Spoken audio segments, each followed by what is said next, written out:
Sydney's car homelessness crisis is out of control, and it's happening right before your eyes. Not in tent cities, in parked cars, in quiet streets, in normal-looking vehicles you walk past every day. And it starts the same way. 2 a.m., a knock on the window, and 3 words that change everything. You can't stay. Then the clock begins. Clearways flip at dawn. Permit zones lock you out. Rangers circle. Residents complain. One fine becomes a chain. Fuel becomes rent. Sleep becomes fragments.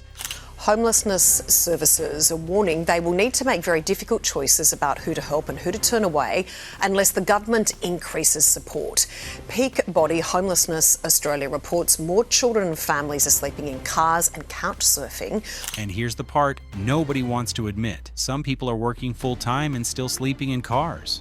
So what's driving this, and why is it spreading? Let's break it down. Sydney's car homelessness crisis. It starts quietly because quiet is safer. The routine looks ordinary from the outside.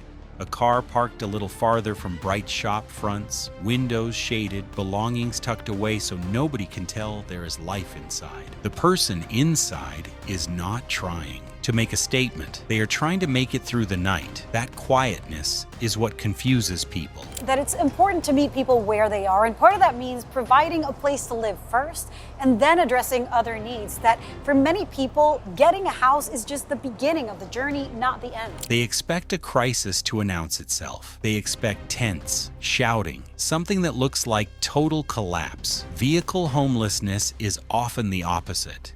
An attempt to stay functional. In Sydney, you can still show up to a shift in the morning and still be homeless at night because the housing market has turned stability into a prize that many working people cannot reach. People call it out of control for a street-level reason, not a spreadsheet reason. According to media coverage, advocates, and community workers, more people are sleeping in vehicles across the metropolitan area, and the pattern is shifting from rare to familiar. Not every parked car contains someone sleeping, but enough to that residents, councils, and enforcement teams are being pulled into the same conflict again and again. The conflict is easy to describe and hard to solve. Residents want streets that feel clean, safe, and predictable. Councils want rules that are easy to enforce and easy to defend. People living in vehicles want one thing first: stability long enough to keep working and climb out. In practice, the system often gives them the opposite: constant movement. You can feel it across different council areas because the same pressure shows up in different ways. It might look like a cluster near a transport hub, or a few cars rotating around a shopping strip. It might look quieter, like one person moving every few hours to avoid becoming a pattern. By the time you name the places, you realize it is not one pocket. The city of Sydney and the central business district fringes, the inner west, eastern suburbs councils like Waverley, parts of the North Shore, and western Sydney, where long commutes meet tight budgets. Different geography, same question. Where can you exist at night when you do not have an address? The most important thing to understand is that this is not only a story about poverty. It is also a story about shocks: a rent rise that breaks the budget, a relationship breakdown, a car repair that drains the last savings, a medical bill, a bond barrier that feels impossible. The effect is that people slide into vehicle living while still trying to look like they belong in everyday life. And here, the difference between surviving quietly and falling into the open is often decided by parking rules that were never designed to handle human shelter. When parking becomes a nightly eviction clock, at first glance, a parking sign looks like traffic management. It is a rectangle of rules that seems neutral, almost boring. The problem is that neutrality disappears when one group has options and the other does not. If you have a home, a time limit is an inconvenience. If your car is your home, a time limit is a countdown on your sleep. The mechanism is not one dramatic ban. It is a stack of small constraints that turn the street into a time test. Resident permit zones that shut out outsiders, clearways that flip at dawn, short time limits near shopping strips, no stopping stretches that exist for safety but become a trap at night. In Sydney, much of this is enforced by local council rangers, and the day-to-day experience can change as you cross boundaries between councils, even when the streets look similar. Here is the crucial distinction. A fine is not just money for a person living in a vehicle. It is risk. It is record. It is the beginning of a chain that can escalate through the New South Wales fine system, especially if a person cannot pay quickly. Councils say fines protect access and fairness. Advocates say the same fines can quietly crush the last bit of stability a working person has. Proof moment 1 is what it looks like in daylight. You see residential permit signs near terraces and apartments. You see pay and display bays and ticket machines near busy strips. You see clearway hours posted along commuter arteries where traffic flow matters more than anyone's night. People with housing read these signs as normal order. People in vehicles read them as a map of danger. Proof moment 2 is how neutral rules become personal when enforcement patterns tighten. After a burst of complaints, rangers may patrol a little more, or a council may refresh signage, or residents may start calling faster when they recognize a vehicle. Councils say they are responding to community reports. Advocates say the same pattern is displacement dressed as management. The effect is the same. The window shrinks. We keep one signature loop because it explains why the crisis grows even when the streets look clean. The effect in practice is enforcement pushes vehicles to move. Movement burns fuel and sleep.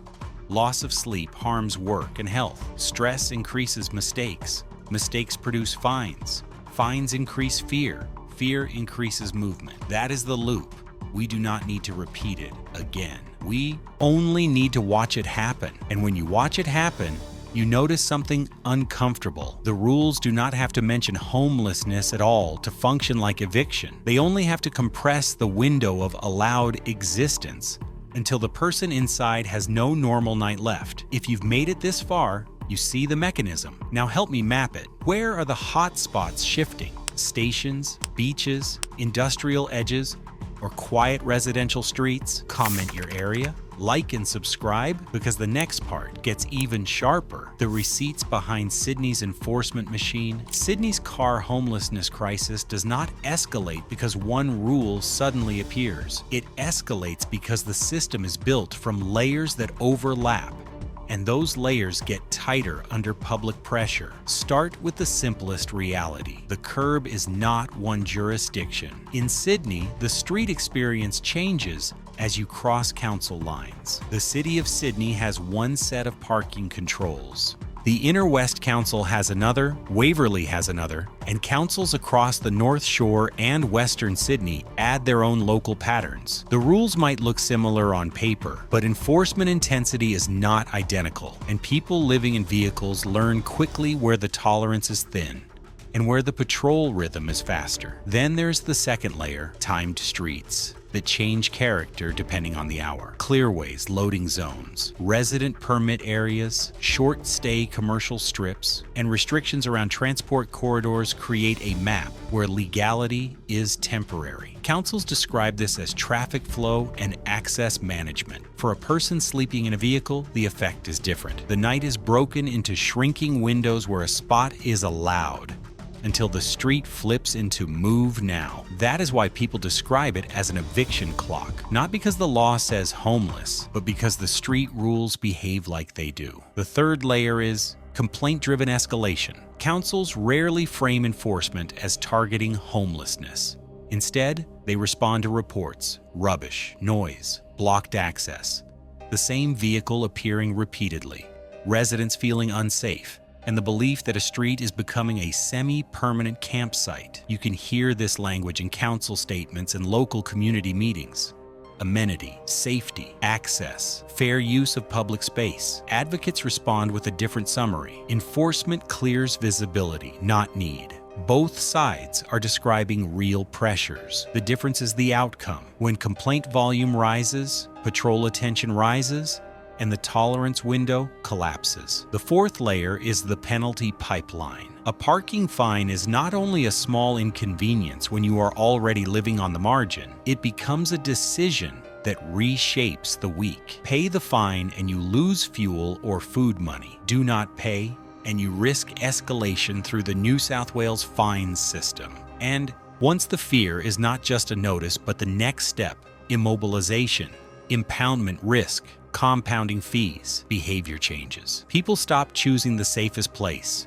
They start choosing the least visible place. The effect is not abstract. It pushes the crisis into darker edges where outreach is harder and danger rises. The fifth layer is how Sydney's geography turns movement into a cost trap. In Western Sydney, distances are larger, and the fuel burn is higher. On the North Shore and in the eastern suburbs, the competition for parking and the sensitivity to out-of-place vehicles is stronger. Around the central business district fringes, early commuter flow and Clearway enforcement can turn dawn into a hard deadline. Across the inner west, narrow streets and dense housing mean complaints travel faster and patterns get noticed sooner. Different areas, same mechanism.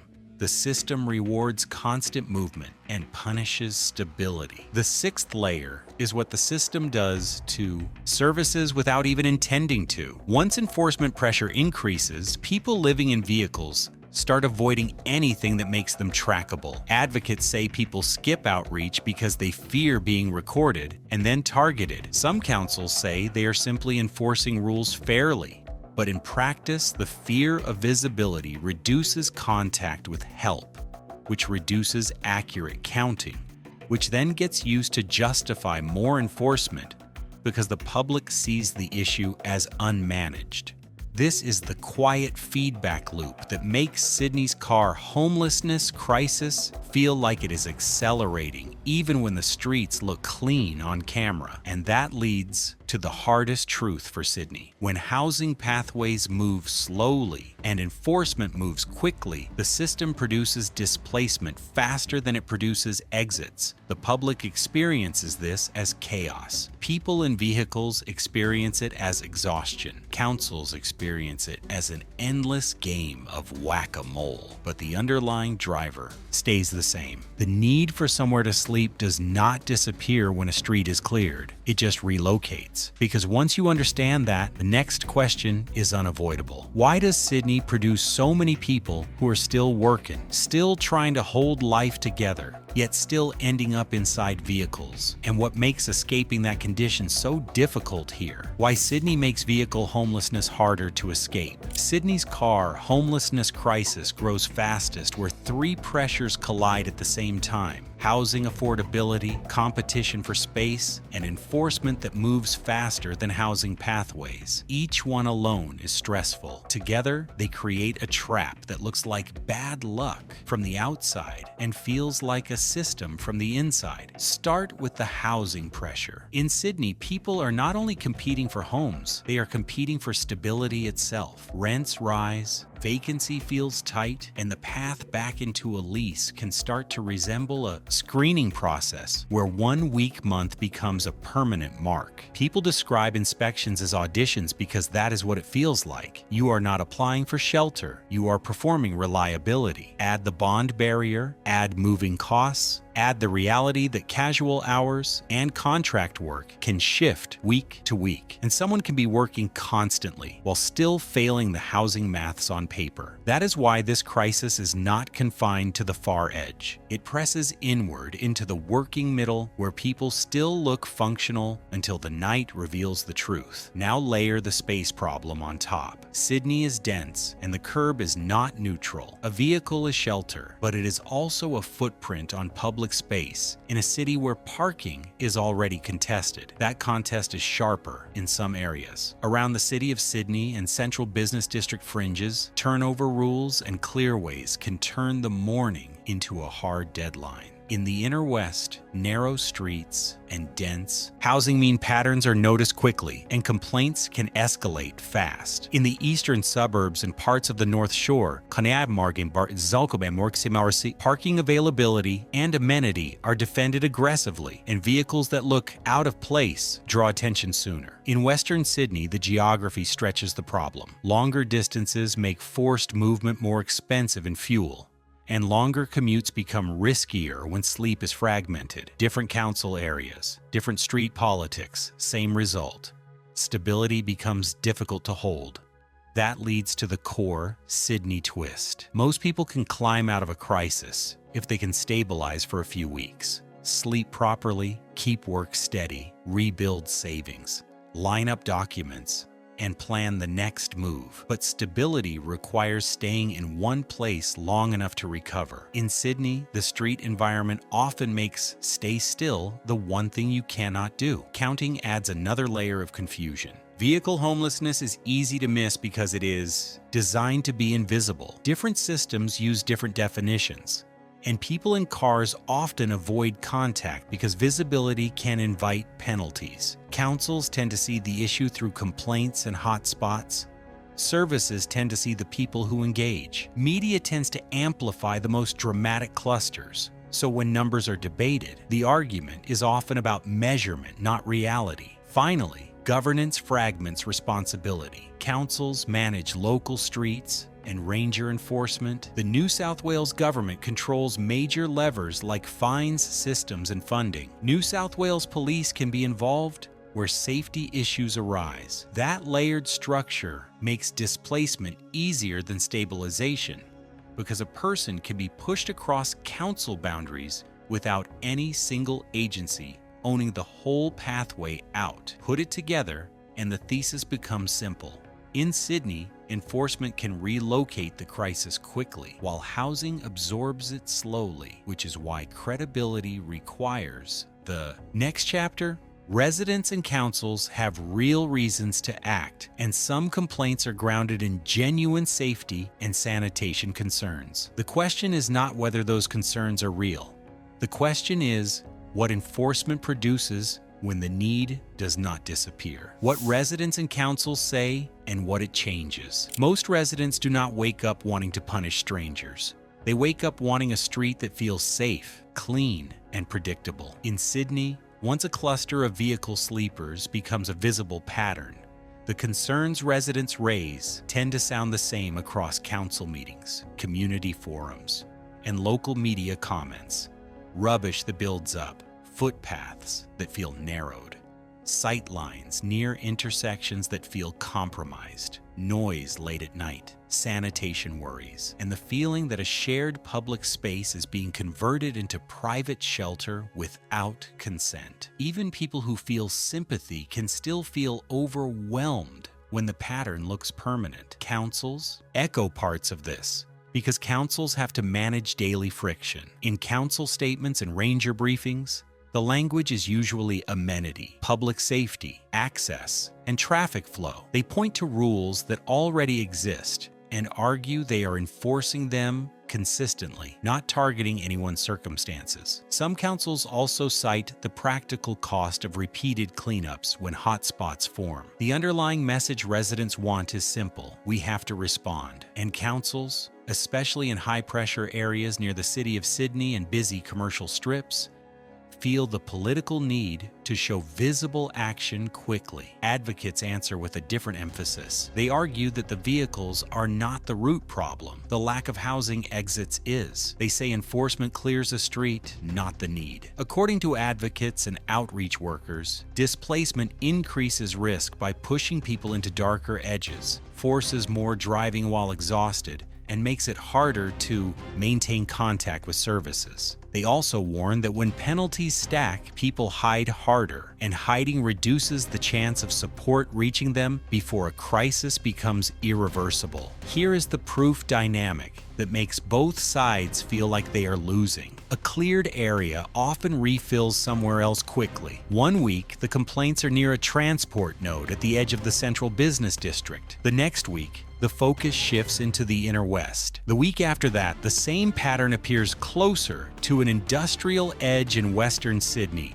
where fewer eyes watch at night. Residents interpret each new cluster as a new problem arriving. In practice, it is often the same need relocating under pressure, crossing council boundaries, because the pressure follows the path of least resistance. And this is what enforcement logs rarely capture: the compliance gap. A ranger record can show a notice issued and a vehicle moved. It will not show the person driving while exhausted, the worker missing a shift because they slept in fragments, or the family burning fuel money that was meant for food, phone credit, or saving for a bond. The system measures visible order. It rarely measures the hidden destabilization that follows. A fair conclusion lands here. Residents are not wrong to want sanitation and safety. Councils are not wrong to manage access and traffic. Advocates are not wrong to say removal is not resolution. The tension comes from using a tool built for convenience, parking enforcement, to manage a survival crisis.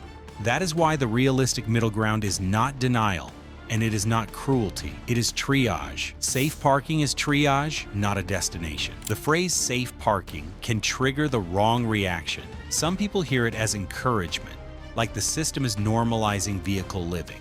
That is not what it is meant to be. In this context, safe parking is triage. It is harm reduction, temporary stability, and a point of contact that can connect a person to real exits. It is a way to stop the nightly chase long enough for someone to sleep, keep work, manage health, and handle the paperwork that a housing system often demands before it offers help. When safe parking is done seriously, it is not an unmarked corner where people are pushed and forgotten. It is a managed site with basic services that prevent the predictable harms: toilets, rubbish collection, lighting, some security presence, and support workers who can help with identification, referrals, and pathways into housing or income support. Councils can frame this as risk management and amenity management. Community services can frame it as stabilization. Both descriptions can be true at the same time because the goal is not comfort. The goal is reducing damage while a longer housing process catches up. But safe parking has a rule that cannot be ignored. Without an exit pipeline, it becomes a waiting room. People stabilize, but they do not move forward. The site fills. Tension rises. Neighbors still worry.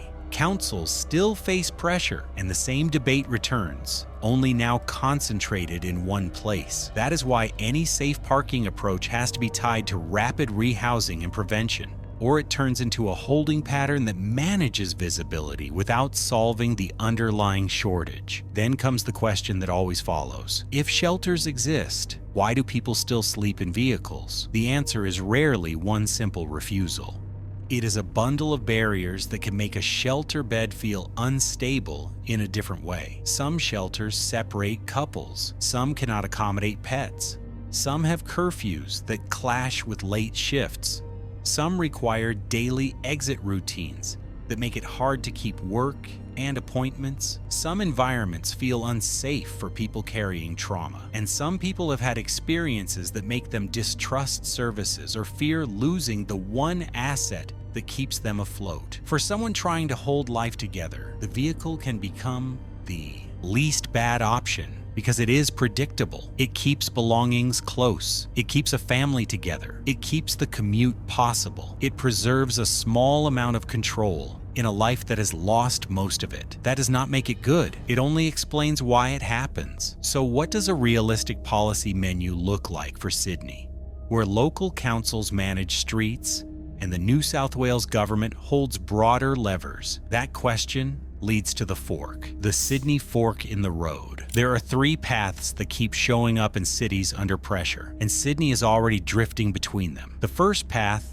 is punishment. More patrols, tighter rules, more fines, more pressure to move. Councils can deliver quick, visible change, especially in high-profile areas near the city of Sydney, beaches, and shopping strips. The cost is predictable. More movement, more exhaustion, more debt risk, and a higher chance that a single enforcement moment turns vehicle homelessness into street homelessness. The second path is containment without exits, quietly tolerating vehicles sleeping in certain zones, often industrial edges or less visible corridors, without enough services and without enough rehousing flow. This reduces conflict in some residential areas, but it can create concentrated distress and ongoing backlash. It becomes a limbo that is neither humane nor stable. The third path is stability with exits, managed safe parking as triage, paired with rapid rehousing and bridge housing, plus prevention grants that stop the slide in the first place. Prevention looks like bond assistance, rent arrears support,